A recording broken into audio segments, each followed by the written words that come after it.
ଆଜି ପରିବାରର ମେରୁଦଣ୍ଡ ସାଜିଛନ୍ତି ମିଶନ ଶକ୍ତିର ମହିଳା।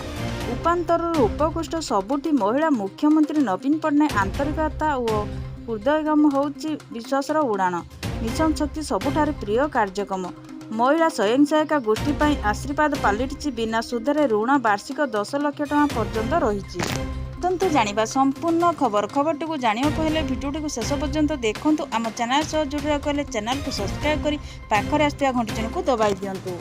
ସରକାରଙ୍କ ଠାରୁ ଋଣ ନେଇ କିଏ ଛତୁଆ, ବଡ଼ି, ପାମ୍ପଡ଼, ଆଚାର ଭଳି ସାମଗ୍ରୀ ପ୍ରସ୍ତୁତ କରୁଛନ୍ତି, କିଏ ଚାଷ କରି ଆଉ ତ କିଏ କୌଳିକ ବୃତ୍ତି ନେଇ ବ୍ୟବସାୟ କରୁଛନ୍ତି, କିଏ ପୁଣି କାଫେ ଖୋଲୁଛନ୍ତି। ମହିଳାଙ୍କ ବିନା ବିକାଶ ହିଁ ସମାଜର ବିକାଶ, ସମାଜର ବିକାଶ ହିଁ ରାଜ୍ୟର ତଥା ଦେଶର ବିକାଶ।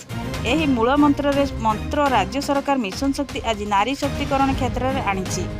ମିଶନ ଶକ୍ତି ଦେଖାଉଛି ସ୍ୱାବଲମ୍ବୀ ବିଡ଼ମ୍ବନାର ରାହା। ଗ୍ରାମୀଣ ମହିଳାକୁ ଆତ୍ମନିର୍ଭରଶୀଳ କରିବା ନେଇ ନବୀନଙ୍କ ଚୂଡ଼ାନ୍ତ ପଦକ୍ଷେପ। ଜିଲ୍ଲା ଓ ବ୍ଲକ ଏବଂ ପଞ୍ଚାୟତରେ ଥିବା ଅବ୍ୟବହୃତ ସରକାରୀ ସମ୍ପତ୍ତିକୁ ସମ୍ପୃକ୍ତ ଜିଲ୍ଲା, ବ୍ଲକ, ପଞ୍ଚାୟତ ସ୍ତରରେ ମିଶନ ଶକ୍ତି ମହାସଂଘଗୁଡ଼ିକୁ ପ୍ରଦାନ କରାଯାଇଛି, ଯାହାକୁ ଏସ୍ଏଚ୍ଜି ଗୁଡ଼ିକ ଅଞ୍ଚଳରେ ସାମାଜିକ ଅର୍ଥନୈତିକ ବିକାଶର ଲକ୍ଷ୍ୟରେ ଲଗାଇ ପାରିବେ।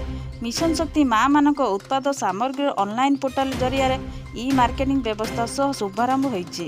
ଉରୁମାସ ପରିସରରେ ସୃଷ୍ଟି କରାଯାଇଛି ମିଶନ ଶକ୍ତି ବଜାର। ପ୍ରତି ପଞ୍ଚାୟତରେ ବ୍ୟାଙ୍କ ସେବା ସୁବିଧା ପହଞ୍ଚାଇବାକୁ ମିଶନ ଶକ୍ତି ମା'ମାନେ ପାଲଟିଛନ୍ତି ବ୍ୟାଙ୍କ ସଖୀ।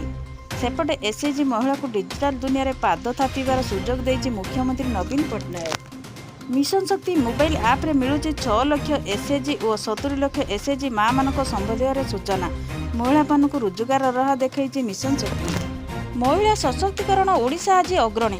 6 ଲକ୍ଷ ଏସ୍ଏଚ୍ଜି ମାଧ୍ୟମରେ ସଶକ୍ତ କରାଯାଇ 70 ଲକ୍ଷ ମହିଳାମାନଙ୍କୁ 2000 ମସିହାରୁ 70% ଲୋକ ଦାଦନ ଖଟିବାକୁ ଯାଉଥିଲେ। ଆଜି ମହିଳା ସଶକ୍ତିକରଣ ପାଇଁ ଦାଦନରେ ଲାଗିଛି ରୋକ।